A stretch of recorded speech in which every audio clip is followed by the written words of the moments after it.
How's it going, guys? I'm just going to do an updated deck profile of my Miraidon deck that I took to my more recent Pokemon League challenge. Just played in yesterday. This is the fully updated, fully done version for the Surging Sparks format. I know I'm obviously a little late and things are changing with Prismatic, but it's okay. When rotation comes, we will be prepared for whatever the next step is. So let's get on with it. To start, 2 Miraidon, obviously.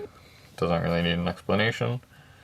For attackers, we got 2 Iron Hands EX, obviously the main attacker of the deck alongside Raikou with the insane potential to hit extremely hard with the Area 0 underdepths.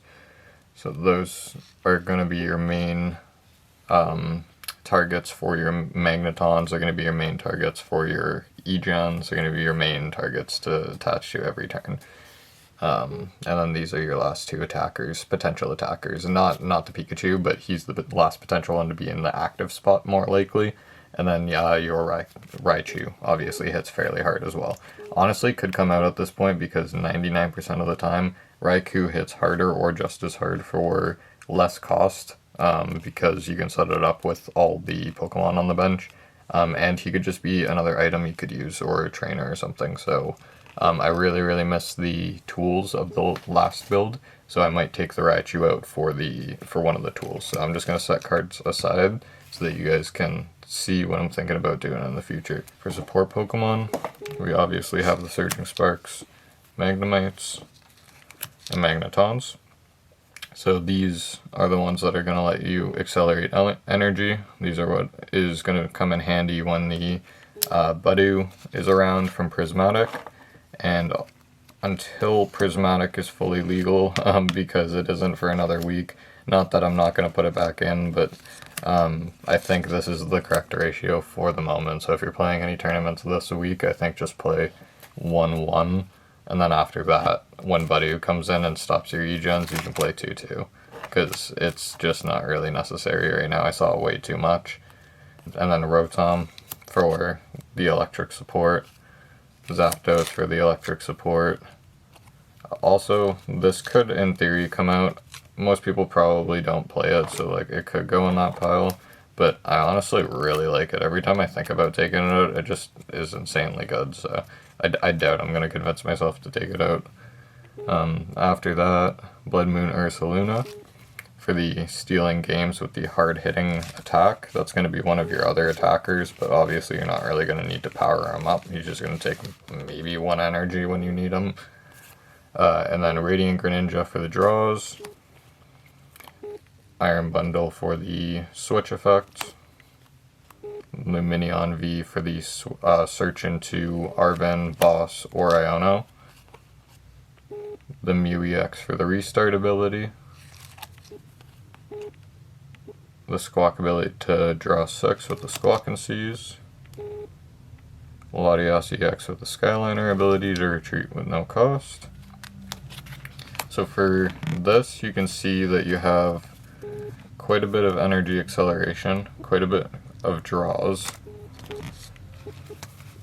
Draws, search, draws, energy acceleration, draw,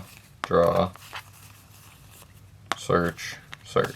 So it's a very turbo style deck in that regard, especially when you have the Rotom V and the extra energy acceleration in there, right? But as I said, those are optional. Onto the, well, I guess I should keep those there. Onto the trainers. I play 3 Area 0. I think this could probably go to 2, to be honest. Saw it a little too much, so again, could probably go in that pile of things that could be switched up for other things.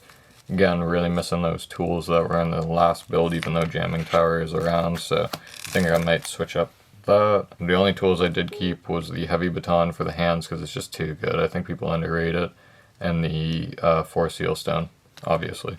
Play Pokemon V, so why wouldn't I play it? Secret Box. I also play the tools so that I can utilize Secret Box to its fullest potential. But yeah, absolutely busted in this deck. Absolutely busted. Do you see it? Which you're gonna see it because you have 4 Arvens. You have a very good chance of winning.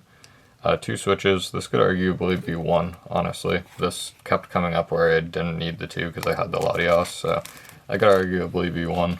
Not that it didn't come up where I didn't need any switches, so I probably wouldn't cut it entirely, but yeah. Especially if you prize the Latios, and now you have no future booster capsule to get the blocked hands out of the active, so yeah, I would keep a switch in there at least, but you could take one of them out. For the searches, 2 Ultra Ball, 2 Nest Ball, and then 4 Electric Generator for the energy acceleration. So as you can see, extremely turbo deck, sets up very, very fast. I wouldn't change any of these ratios. For the final supporters, it's going to be the same ratio as the last time. 4 Arven, of course, it's a Miraidon deck. 3 Boss, and the 1 Iono. The idea is that you want to draw into Boss more. You can search this when you need it off Lumineon V, because you can search Lumineon V off the Ultra Ball or the Forest Sealstone if you need it, which why wouldn't you just search the Boss at that point? And then Arven is Arven. You want to see Arven the most, so you play 4 of it. And then for the energy, I actually bumped it down a little. I only play 15 as opposed to the usual 17 or 18 that I used to play. And it actually performed a lot better. I hit way more energies than I usually do off the energy accelerator E-gens. I have no explanation, but yeah, it worked very well. So that is the updated deck profile. I appreciate you guys tuning in. Hope you guys get some ideas from it. And again, yeah, these are probably the things that I will switch out until Prismatic or Rotation obviously hits. I'm gonna need to completely shift things then, but yeah. Thanks for tuning in. Hope you guys have a good one.